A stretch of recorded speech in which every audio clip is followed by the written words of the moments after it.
मुनीब साहब, इस सारी चीज़ के अंदर एक जो प्रॉब्लम है ना, वो ये है कि जब माजी के एक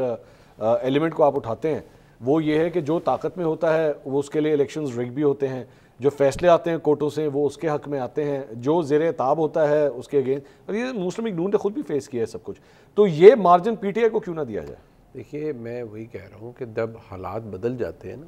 तो जो फैसले हमने तो ये देखा, इमरान खान साहब उस मामले में बड़े खुशकिस्मत हैं।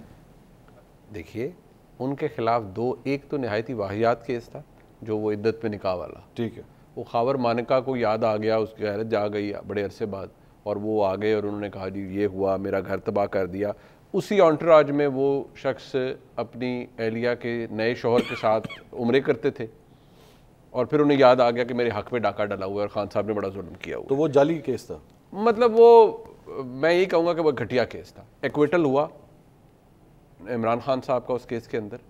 बरी हुए। साइफर का केस, उसको इस हद तक तो मैं एग्री करता हूँ कि खान साहब ने उसको अपने सियासी मकसद के लिए इस्तेमाल किया, लेकिन जो उन पे केस बना इन प्रिंसिपल के लिए, इन्होंने मुल्क दुश्मनी की है, फलान किया है, ये किया है, साइफर घुमा दिया, साइफर घुमा दिया और सब कुछ, वो अदालत ने उन्हें एक्विट कर दिया उसके अंदर।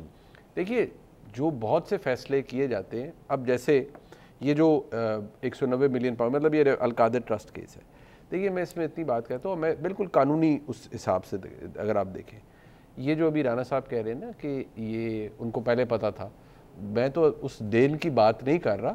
मैं तो अभी ये फैसला बहुत पहले आया तो मैंने कही दोनों को सज़ा होगी, लेकिन दोनों के दूसरी जो बुशरा बीबी साहब हैं उनके हवाले से मैं हमेशा कहता रहा कि वो एक बड़ा कमज़ोर फैसला होगा, और अभी भी मैं कहता हूँ कि उनकी सज़ा मुतली शायद पहली पेशी पे ही हो जाए, ठीक, अगर कानूनी तौर पर बात की जाए, ठीक। क्यों उन पर ना आनत का जुर्म है कि उन्होंने ये किया। जहाँ तक बात है खान साहब की, देखिए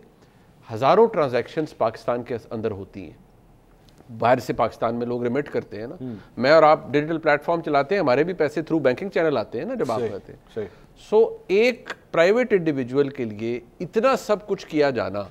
कि उसका एक एग्रीमेंट कैबिनेट के अंदर आ रहा है, फिर वो कॉन्फिडेंशियलिटी एग्रीमेंट है, फिर उसको सील किया जा रहा है, फिर उसको किसी को बताया नहीं जा रहा, फिर उसके अंदर और 10 तरह की चीज़ें हैं, और टू दी एक्सटेंट कि वो वज़ीर आज़म के नोटिस में है,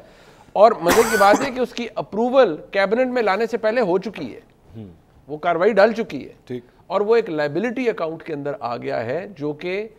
उस एंटिटी का, उस शख्सियत का एक लायबिलिटी अकाउंट सुप्रीम कोर्ट ने क्रिएट किया था, ठीक। किसी सूरत में भी वो कोई रियासत पाकिस्तान का ये नहीं था कि वो जेन्युइन केस है on the face of it. हाँ, ये बात माजी में भी हुआ, अब भी होता है, और आइंदा भी शायद हमारे मुल्क में यही रिवाज है कि जब आप अपोजिशन में होते हैं तो फिर जहाँ आपको 2 थप्पड़ लगने होते हैं मेरिट पर, 5 लगते हैं। अच्छा, मैं मिसाल उसकी इस तरह दे रहा हूँ, ठीक, कि यार वो फिर जाते हुए हर एक का दाव लग जाता है, ठीक। सो ये मैं बिल्कुल सरप्राइज नहीं होऊंगा कि अगर खान साहब का कल मुकद्दर बदल जाए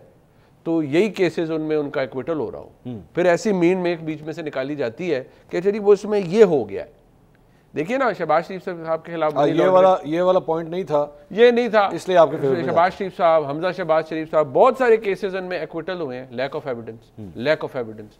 एविडेंस। क्या कहेंगे आप उसे? जब हालात बदलते हैं तो फिर रास्ते निकल आते हैं।